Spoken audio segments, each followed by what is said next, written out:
예수께서 성전에서 나와서 가실 때에 제자들이 성전 건물들을 가리켜 보이려고 나아오니 대답하여 이르시되 너희가 이 모든 것을 보지 못하느냐. 내가 진실로 너희에게 이르노니 돌 하나도 돌 위에 남지 않고 다 무너뜨려지리라. 예수께서 감난산 위에 앉으셨을 때에 제자들이 조용히 와서 이르되 우리에게 이르소서 어느 때에 이런 일이 있겠사오며 또 주의 임하심과 세상 끝날에는 무슨 징조가 있사오리이까. 예수께서 대답하여 이르시되 너희가 사람의 미혹을 받지 않도록 주의하라. 많은 사람이 내 이름으로 와서 이르되 나는 그리스도라 하여 많은 사람을 미혹하리라. 난리와 난리 소문을 듣겠으나 너희는 삼가 두려워하지 말라. 이런 일이 있어야 돼. 아직 끝은 아니니라. 민족이 민족을, 나라가 나라를 대적하여 일어나겠고 곳곳에 기근과 지진이 있으리니 이 모든 것은 재난의 시작이니라. 그때 사람들이 너희를 환난에 넘겨주겠으며 너희를 죽이리니 너희가 내 이름 때문에 모든 민족에게 미움을 받으리라. 그때 많은 사람이 실족하게 되어 서로 잡아주고 서로 미워하겠으며 거짓 선지자가 많이 일어나 많은 사람을 미혹하겠으며 불법이 성함으로 많은 사람의 사랑이 식어지리라. 그러나 끝까지 견디는 자는 구원을 얻으리라. 이 천국 복음이 모든 민족에게 증언되기 위하여 온 세상에 전파하리니 그제야 끝이 오리라. 그러므로 너희가 선지자 다니엘이 말한 바 멸망에 가증한 것이 거룩한 곳에 선 것을 보거든 읽는 자는 깨달을진저 그때 유대에 있는 자들은 산으로도 도망할지어다. 지붕에 있는 자는 집 안에 있는 물건을 가지러 내려가지 말며 밭에 있는 자는 겉옷을 가지러 뒤로 돌이키지 말지어다. 그날에는 아이벤 자들과 젖먹이는 자들에게 화가 있으리로다. 너희가 도망하는 일이 겨울에나 안식일에 되지 않도록 기도하라. 이는 그때 큰 환란이 있겠음이라. 창세로부터 지금까지 이런 환란이 없었고 후에도 없으리라. 그날들을 감하지 아니하면 모든 육체가 구원을 얻지 못할 것이나 그러나 택하신 자들을 위하여 그날들을 감하시리라. 그때 사람이 너희에게 말하되 보라 그리스도가 여기 있다 혹은 저기 있다 하여도 믿지 말라. 거짓 그리스도들과 거짓 선지자들이 일어나 큰 표적과 기사를 보여 할 수만 있으면 택하신 자들도 미혹하리라. 보라 내가 너희에게 미리 말하였노라. 그러면 사람들이 너희에게 말하되 보라 그리스도가 광야에 있다 하여도 나가지 말고 보라 골방에 있다 하여도 믿지 말라. 번개가 동편에서 나서 서편까지 번쩍임 같이 인자의 임함도 그러하리라. 주검이 있는 곳에는 독수리들이 모일 것이니라. 그날 환란 후에 즉시 해가 어두워지며 달이 빛을 내지 아니하며 별들이 하늘에서 떨어지며 하늘의 권능들이 흔들리리라. 그때 인자의 징조가 하늘에서 보이겠고 그때 땅의 모든 족속들이 통곡하며 그들이 인자가 구름을 타고 능력과 큰 영광으로 오는 것을 보리라. 그가 큰 나팔과 함께 천사들을 보내리니 그들이 그의 택하신 자들을 하늘 이 끝에서 저 끝까지 사방에서 모으리라. 아멘.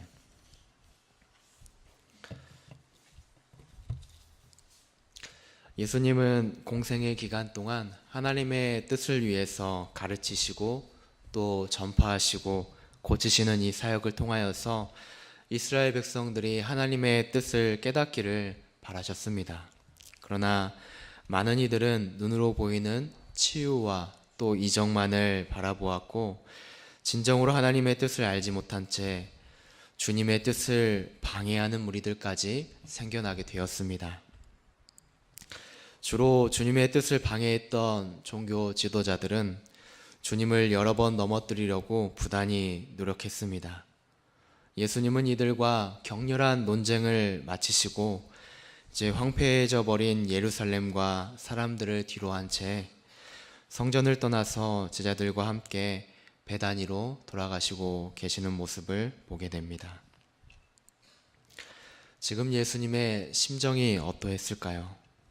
외롭고 쓸쓸한 그 길을 묵묵히 가시면서 마지막을 준비하시는 모습을 예수님이 가지고 계셨습니다.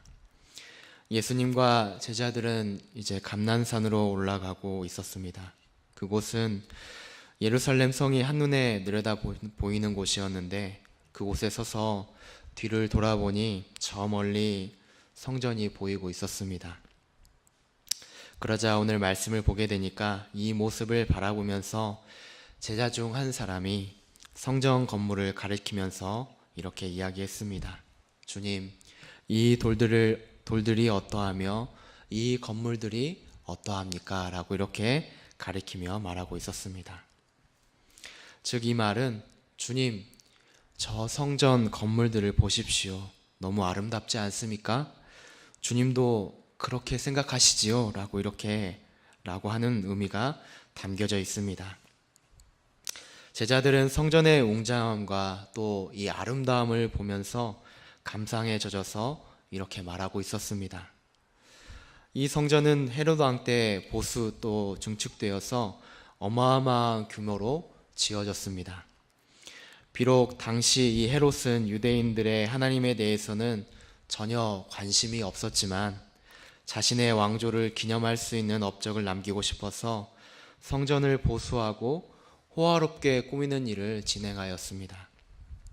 유대인들은 이 헤롯에 대해서는 적대적이었지만 성전에 대한 자부심이 아주 대단했기 때문에 제자들은 성전의 이 웅장함을 보고 감탄을 금치 못했던 것입니다. 너무나도 찬란하고 화려한 건물과 보기에도 아름다운 모습을 보았기 때문에 제자들은 분명 예수님도 이 성전의 모습을 보시고 기뻐하실 것이라고 생각하였을 것입니다. 그래서 당연하다는 듯이 성전의 외적인 아름다움에 대해서 주님께 이야기하고 있었습니다. 그러나 일련의 주님께서 겪으신 상황들을 보게 되면 예수님의 심정이 어떠했겠습니까? 치열한 이 영적 전투를 하시며 하나님 나라의 일을 위해서 마지막 때를 준비하고 계시는 이때에 제자들은 영적인 일을 바라보지 못하고 겉으로 보이는 외적인 것에만 관심을 두고 있었다는 것입니다. 주님은 그들의 이런 모습을 보시고 오늘 2절 말씀에 이렇게 이야기하고 계십니다. 너희가 이 모든 것을 보지 못하느냐라고 이렇게 말씀하십니다. 그리고 모든 이들이 자랑스럽게 여기는 이 성전이 돌 하나도 남지 않고 무너질 것이라고 예언하고 있습니다. 제자들은 외적으로 웅장한 이 성전의 아름다운 모습을 바라보았지만 주님은 영적으로 제 기능을 하지 못하고 허울만 남은 이 성전을 향해서 그들이 성전과 함께 이제 끔찍한 멸망을 당하게 되리라 라고 예언하고 계십니다. 사랑하는 우리 성도 여러분, 우리는 주님의 일을 할 때에 무엇을 마음에 두고 있습니까? 때로 웅장하고 화려한 것에 압도되어서 외적인 것만을 바라보면서 때론 그것에만 집중하고 있지는 않는지 우리는 뒤돌아보아야 될 것입니다. 우리는 눈에 보이는 외적인 모습만을 추구하며 우리 앞에 나아가고 있는 모습을 바라보며 나아가는 것이 아니라 우리 깊은 내면에 자리 잡은 영적인 부분을 점검하며 하나님 앞에 나아가는 모습이 되어야 될 줄로 믿습니다. 그것은 무엇보다도 오직 말씀과 또 기도로 우리의 영을 날로 새롭게 하는 것임을 우리는 꼭 기억해야 될 줄로 믿습니다. 제자들은 예수님께서 하신 이 말을 듣고 적지 않은 충격을 받았습니다. 당시 유대인들은 성전 중심의 삶을 살았기 때문에 성전이 무너진다는 것은 비극과 슬픔을 상징하고 있었습니다. 그들은 자신들이 무슨 일을 겪게 될지 생각에 잠겼을 것입니다. 이에 제자들은 3절에 어느 때에 이런 일이 있겠사오며 또 주의 임하심과 세상 끝에는 무슨 징조가 있사오리이까? 라고 이렇게 예수님께 질문하게 됩니다. 그러자 주님은 마지막 때에 일어날 징조와 경계의 말씀을 제자들에게 전해주고 계십니다. 주님은 무엇보다도 제자들에게 이 환난의 때에 미혹을 받지 않도록 주의하라고 말씀합니다. 자칭 그리스도라 하는 이들이 믿는 자들을 미혹해 한다는 것입니다. 지금도 거짓 선지자들이 믿는 자들을 정신이 헷갈리게 할 정도로 유혹하여서 하나님과 멀어지게 하는 일들을 꾸미고 있습니다. 주님은 이런 일들에 대해서 주의하라 라고 이렇게 명령하고 있습니다. 또 전쟁과 기근과 지진이 일어나게 될 것이라고 이야기합니다. 그러면서 이런 모든 일들이 재난의 시작이 될 것이다 라고 이야기합니다. 이 말이 무슨 말입니까? 종말의 때가 다가올수록 계속해서 지속적으로 이런 현상들이 일어나게 될 것을 이야기해 주고 계십니다. 주님은 이러한 일들이 마치 해산의 고통처럼 지속적으로 또 그 강도가 점점 더 증가할 것임을 말씀하고 계십니다. 그러나 주님은 이러한 환난 중에서도 13절과 14절의 말씀을 통해서 우리에게 위로의 말씀을 이야기하고 계십니다. 우리 13절과 14절 말씀을 같이 한번 읽어보도록 하겠습니다. 13절과 14절 말씀입니다. 시작. 그러나 끝까지 견디는 자는 구원을 얻으리라. 이 천국 복음이 모든 민족에게 증언되기 위하여 온 세상에 전파되리니 그제야 끝이 오리라. 아멘. 환난과 이 재난의 고통 가운데 이 일을 끝까지 견디는 자는 예수 그리스도로 인해서 구원을 얻게 되어서 영원한 하늘나라에 들어가게 된다는 말씀을 우리에게 전해주십니다. 사랑하는 우리 성도 여러분, 우리는 그리스도의 재림으로 세상 끝날이 오기 전에 모든 사람이 고대하는 위로와 평안의 시대가 우리 가운데, 이 땅 가운데 있을 것이라고 우리는 기대해서는 안 될 것입니다. 오히려 우리가 살아가는 이 시대는 거짓 선지자들이 사방에서 일어나게 되고 또 불법이 성행하며 또 사람들의 사랑이 식어지게 될 것임을 오늘 말씀을 통해서 기억해야 됩니다. 오직 그리스도께서 다시 오시는 그 날만이 진정한 위로와 평안이 찾아오게 됨을 가르쳐주고 계십니다. 그날이 오기까지 우리에게 엄청나게 많은 고난과 또 미혹의 과정들이 있게 될 것입니다. 우리는 이 어려운 상황을 피하려고 발버둥 치는 것이 아니라 담담히 그 일을 맞이하면서 마지막 때를 준비할 수 있는 우리가 되어야 될 줄로 믿습니다. 주님은 다가올 이 환난의 사건들을 미리 말씀해 주심으로써 우리 믿는 자들에게 경각심을 일깨워 주시고 또 담대하게 그 고난의 때를 준비하며 미혹에 빠지지 않도록 다시 오실 주님을 준비하게 하고 계십니다. 사랑하는 우리 성도 여러분, 우리는 이 긴박한 환난의 때를 살아가고 있습니다. 무엇보다도 우리는 롯의 아내와 같이 세상적인 소유와 또 가치에 우리의 마음을 쏟기보다는 생명의 일에 우리의 마음을 쏟아야 될 줄로 믿습니다. 주님이 오늘 말씀하신 것처럼 재난을 피하고 싶어도 피할 수 없는 상황들이 우리에게 찾아오고 일어날 수가 있게 됩니다. 오늘 말씀을 보게 되면 아이벤 자들과 또 젖먹이는 자들에게 화가 맺히기도 하며 또 그날이 겨울이나 안식일이 되지 않도록 어려움을 당한 일이 없도록 주님은 우리에게 깨어 기도하라고 명령하고 계십니다. 그저 우리가 외적인 모습만을 바라보며 우리의 삶이 아무런 변화 없이 평안하다고 말하여 마지막을 준비하지는 못한 어리석은 자가 되지 않도록 항상 우리를 단련하고 또 영적으로 깨어 준비해야 될 줄로 믿습니다. 온 세상을 심판하시는 주님은 반드시 다시 오게 될 것입니다. 오늘 27절의 말씀처럼 주님은 번개가 번쩍이는 것 같이 갑작스럽고 또 공개적으로 임할 것임을 우리에게 알려주고 계십니다. 구름을 타고 능력과 큰 영광으로 오는 것을 보는 자가 있게 될 것이다 라고 말씀하고 있습니다. 우리 말씀의 32절과 33절을 같이 한번 읽어보도록 하겠습니다. 32절과 33절 말씀입니다. 시작. 무화과 나무의 비유를 배우라. 그 가지가 연하여 지고 잎사귀를 내면 여름이 가까운 줄을 아나니 이와 같이 너희도 이 모든 일을 보거든 인자가 가까이 곧 문 앞에 이른 줄을 알라. 아멘. 무화과 나무의 잎을 보고 우리가 계절의 유무를 알 수가 있듯이 세상에서 일어나는 여러 일들을 우리가 보고 마지막 때를 분별할 수 있는 지혜가 필요하다는 것을 우리에게 알려주고 계십니다. 우리는 주님의 때가 바로 문 앞에 이른 줄을 알아야 됩니다.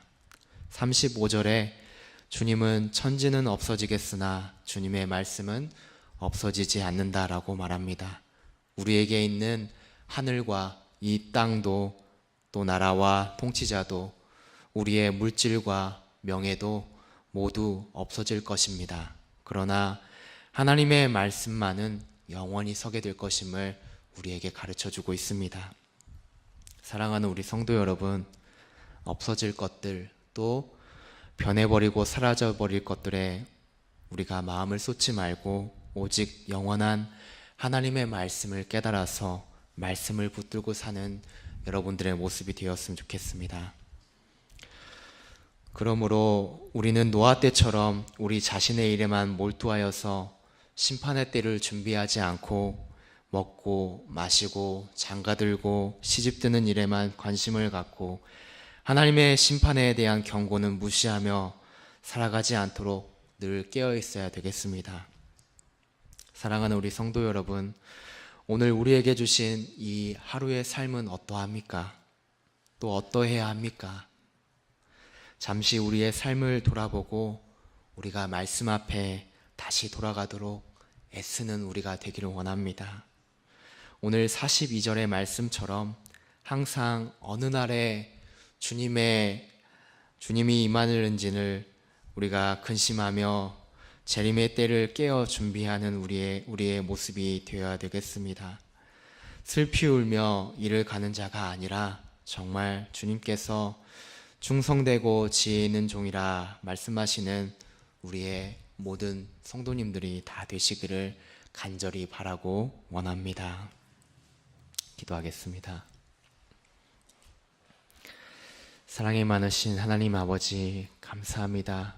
오늘도 귀한 하루 주시고 하루의 첫날을 주님 앞에 먼저 예배로 영광 돌리게 하심을 감사합니다. 주님, 저희들 무엇보다도 우리가 살아가는 하루의 삶이 이렇게 주님을 예배드리고 또 주님 앞에 간절히 간구할 수 있는 저희들의 모습이 되기를 원합니다. 주님, 저희들을 붙들어 주시옵시고 늘 성령 충만한 삶을 살 수 있도록 늘 저희들 삶 가운데 인도하여 주시옵소서. 때로는 저희들이 연약하여서 주님의 때를 바라보지 못하였고 오직 외적인 것에만 우리의 관심을 두며 살아갈 때가 있습니다. 주님, 저희들을 용서해 주시옵시고 주님께서 말씀하신 것처럼 깨어 주님의 때를 준비할 수 있는 귀한 저희들의 모습이 될 수 있도록 도우시옵시고 붙들어 주시옵소서. 오늘 주신 이 하루의 삶도 정말 주님께서 주시는 그 능력과 힘을 가지고 주님의 뜻을 위하여서 귀한 하루를 살아갈 수 있는 저희들의 모습이 될 수 있도록 도와주시고 역사해 주시옵소서. 감사해 드리오며 예수님의 이름으로 기도드립니다. 아멘.